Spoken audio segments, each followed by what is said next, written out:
Hi everyone.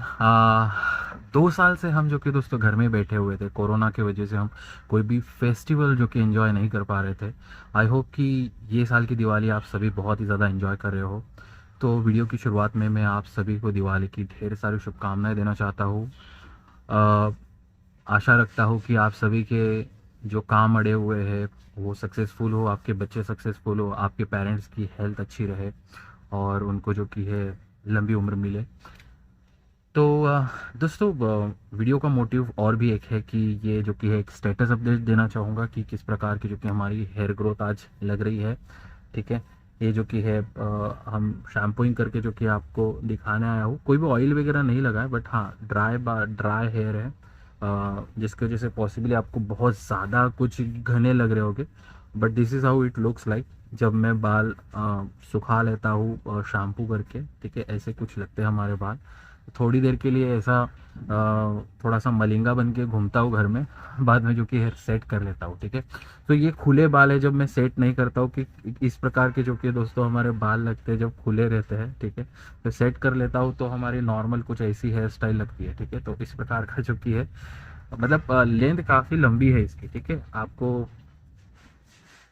आपको बता दूं कि लेंथ देखिए इतनी लंबी लेंथ है ये, बट स्प्रिंग होने की वजह से जो कि ऊपर चढ़ जाता है। ठीक है। तो हमें लगता है कि बालों की लेंथ बहुत कम है।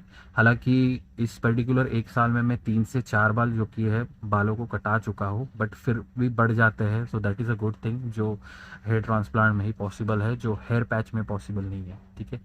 तो गाइस, आपको एक चीज़ बता दूं कि जब हम हेयर ट्रांसप्लांट की सोचते हैं तो कई सारे सवाल हमारे दिमाग में रहते हैं कि मैं बेस्ट डॉक्टर से कराऊंगा, बेस्ट क्लिनिक से कराऊंगा, महंगा वाला कराऊंगा, DHI से कराऊंगा, FUT से कराऊंगा, सफ़ायर से कराऊंगा। तो हम ये सारी चीज़ें सोच के जो कि अपना हेयर ट्रांसप्लांट करवाना चाहते हो, तो आपको एक बता दूं कि पैसे खर्चने से पहले ना एक बार अपने डोनर एरिया की भी जांच करवा लीजिए। ठीक है।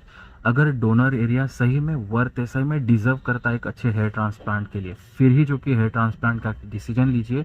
क्योंकि मेरे पास ऐसे ऐसे भी लोगों के मैसेजेस और व्हाट्सएप पे फ़ोटोज़ आते हैं कि उनका डोनर एरिया बहुत ज़्यादा वीक रहता है, बहुत ज़्यादा पतले बाल रहते हैं।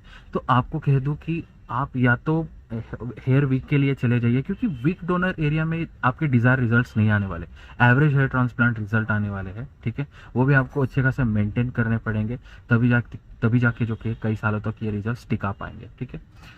तो डिज़ायर रिजल्ट्स के लिए दोस्तों, अगर आपके पास डोनर एरिया है ही नहीं, बहुत ही ज़्यादा वीक डोनर एरिया है, या फिर आपको ब्लड रिलेटेड कोई प्रॉब्लम है, तो आई वुड सजेस्ट कि गो फॉर हेयर पैच। कोई नेचुरल हेयर पैच हो उसके लिए जाइए। हेयर ट्रांसप्लांट में जो कि है सारी मैच, सारा गेम जो कि है आपके ये वाले प्लेयर्स पे डिपेंड करता है। ठीक है। यानी कि आपके डोनर एरिया पे डिपेंड करता है। तो आप सोच रहे होंगे कि सारी कुछ चीज़ें जो कि डॉक्टर की स्किल पे या फिर हेयर ट्रांसप्लांट की टेक्निक पे डिपेंडेंट होती है, so it is somewhere wrong. ठीक है। तो आप दोनों चीज़ें सोच के चलिए, दोनों चीज़ें सोच के चलिए, तभी जाके अपना हेयर ट्रांसप्लांट डिसाइड कीजिए। क्योंकि पैसे आपके हैं, लाइफ आपकी है, सपने आपके हैं, जो होप्स है वो भी आपके हैं। ऐसा ना हो कि आप महंगा हेयर ट्रांसप्लांट करवा लो, फिर भी आपको रिजल्ट जो कि एक डिज़ायर रिजल्ट नहीं मिले और कहीं ना कहीं आप दुखी हो जाए अपने हेयर ट्रांसप्लांट को रिजल्ट देखकर। ठीक है। तो it is just a suggestion guys, donor area पहले चेक कर लीजिए, तभी जाके जो भी स्किल है ये सारी चीज़ें। देखिए, कोई भी अगर कोई कंपनी डालता है या फिर कोई भी दुकान डालता है तो सबसे पहले जो कि है रॉ मटेरियल की सोचता है, तभी जाके उसका बिजनेस बैठता है। तो रॉ मटेरियल आपका डोनर एरिया है वो बेस्ट है, तभी जाके आपका बिजनेस बेस्ट होने वाला है, तभी जाके आपके रिजल्ट्स बेस्ट आने वाले। समझ गए रहेंगे। ठीक है। So thank you guys, Diwali safely enjoy कीजिए, सारों को हेल्प कीजिए, बूढ़ों को भी एंजॉय करने दीजिए, उनके भी कुछ साल बचे हुए रहते हैं।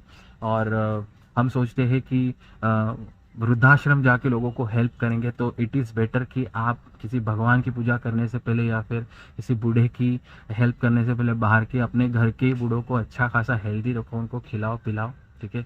उन्होंने अपने को इतना बड़ा किया है, उनको भी जो कि थोड़ा सा लाइफ एंजॉय करवाओ। ठीक है। सो बाकी क्या है, चलते रहता है। Thank you so much for watching the street guys video. Have a great day.